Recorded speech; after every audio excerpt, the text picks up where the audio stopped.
Bienvenue pour cette 6e vidéo sur la série Réussir sa préparation de concours. Alors aujourd'hui, on va voir ensemble quelles sont finalement les méthodes de travail que l'on peut utiliser au quotidien, qui sont les méthodes, on va dire, efficaces pour être efficace dans son travail tout simplement. Alors la méthode que j'utilise le plus et qui est commune à tout le monde, c'est la fameuse to-do list, hein. Si tu ne fais pas une liste des tâches que tu vas faire, ça va t'occuper tout le temps l'esprit et tu vas finir par en oublier en plus de te fatiguer mentalement. Donc pour éviter la surcharge mentale, toutes les tâches qui te passent par la tête, note-les quelque part. Alors même quand tu commences à avoir un grand nombre de tâches, pense également à organiser ça peut-être dans un tableau ou en faisant plusieurs listes par thème, par matière par exemple ou par semaine si ça peut être plus logique pour toi. En tout cas, ce qu'il faut, c'est qu'après, tu priorises ces actions-là dans ta to-do list. Donc, avec la fameuse matrice d'Eisenhower, par exemple, ce qui est urgent, important dans un premier temps, puis ce qui est important et non urgent, et ensuite ce qui est urgent, non important, et enfin ce qui est non urgent, non important. Donc, normalement, tout ce qui est non urgent, non important, on l'oublie complètement, hein. Ça, c'est vraiment à bannir. Ce qui est urgent et non important, bon, on essaye de le déléguer. Si on peut ne pas le faire, c'est mieux. Ensuite, par contre, il faut se concentrer surtout sur ce qui est important. Donc, évidemment, en priorité, normalement, ce qui est urgent, mais il ne faut surtout pas que ça soit au détriment de ce qui n'est pas urgent parce que, en fait, ce qui n'est aujourd'hui pas urgent le deviendra demain. Donc, pour éviter d'être toujours dans l'urgence, essaye de te concentrer sur ce qui est important et non urgent. C'est ce qui, en général, est en souffrance. C'est là-dessus qu'on procrastine et qu'on a le plus de dégâts, en fait, au final. Donc, la to-do list, si tu veux, je peux t'envoyer un tableau, hein, si tu me contactes directement. Je t'envoie mon tableau personnel d'organisation et je t'explique comment il fonctionne, hein, tout simplement. Donc ça, c'est une possibilité déjà. Je vais le rajouter d'ailleurs dans le kit de survie. Ensuite, le bureau, là où tu travailles, si c'est un bureau, une table, peu importe, il faut que ce soit le plus rangé possible, il faut que ce soit le plus minimaliste possible. Pourquoi? Parce que ça va te permettre de mieux te concentrer, tu vas avoir moins de distractions et ça va demander moins d'énergie pour travailler. Donc quand je dis le bureau rangé, évidemment, c'est tout ce qui est autour du PC. Mais c'est aussi dans le PC lui-même, hein. Parce que si au final, quand tu te retrouves dans tes cours, tes fichiers, tes dossiers, c'est le bordel, et ben ça va pas arranger les choses. Donc ce qu'il faut, c'est quelque chose de très très bien rangé. Si c'est quelque chose qui t'intéresse, je ferai une vidéo sur comment bien ranger ses dossiers, comment bien ranger son bureau. Je prendrai des photos de à quoi ressemble mon bureau, par exemple, quand je travaille.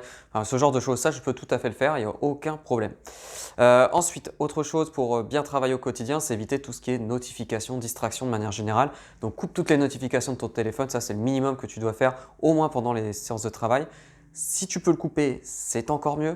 Et d'ailleurs, si c'est très dur pour toi, tu peux faire ce qu'on appelle des sessions de Pomodoro, hein. Donc c'est une autre technique que je voulais te parler pour travailler, qui va t'imposer de faire des sessions en général 25 minutes de travail intense, puis 5 minutes de pause. Et on va alterner comme ça un certain nombre de cycles.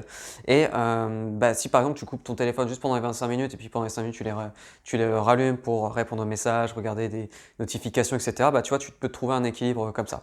Sachant que tous les 4 Pomodoro, tu vas avoir une pause de 1/2 heure. Là, tu vas vraiment pouvoir te détendre, faire ce que tu veux.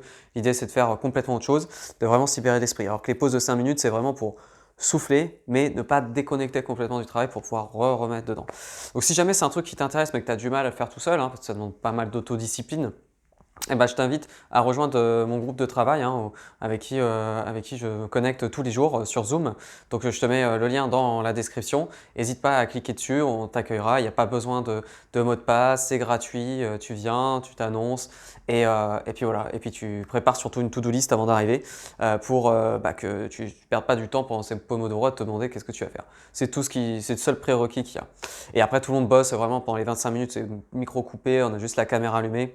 Comme ça, quand on décroche, on est moins motivé, on regarde le groupe et ça nous remotive tout de suite. Donc voilà ce que je pouvais te dire sur la méthode Pomodoro. Moi, c'est un truc qui est vraiment radical. C'est quand tu peux le faire, franchement, ça fonctionne super bien.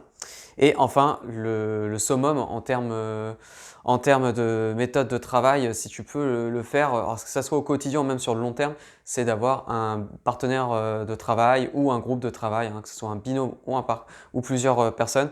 Peu importe, en fait, ce qu'il te faut, c'est que tu aies des personnes qui partagent les mêmes choses que toi, qui travaillent avec toi à peu près en même temps. Comme ça, vous allez vous soutenir autant sur la motivation que sur le travail, hein, parce que vous allez pouvoir vous échanger des informations, vous allez pouvoir réviser ensemble, vous allez gagner du temps en fait, peut-être réaliser des travaux communs et ensuite pouvoir avancer comme ça. Donc si tu fais ça, bah, tu as toutes les chances de réussir ton concours ou tes examens. D'accord?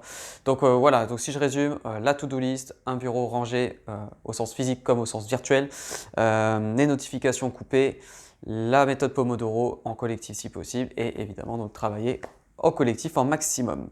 Voilà, c'est tout pour cette vidéo. Je te remercie pour ton attention. On se retrouve bientôt pour une nouvelle vidéo sur la réussite de la préparation de concours. À bientôt, ciao!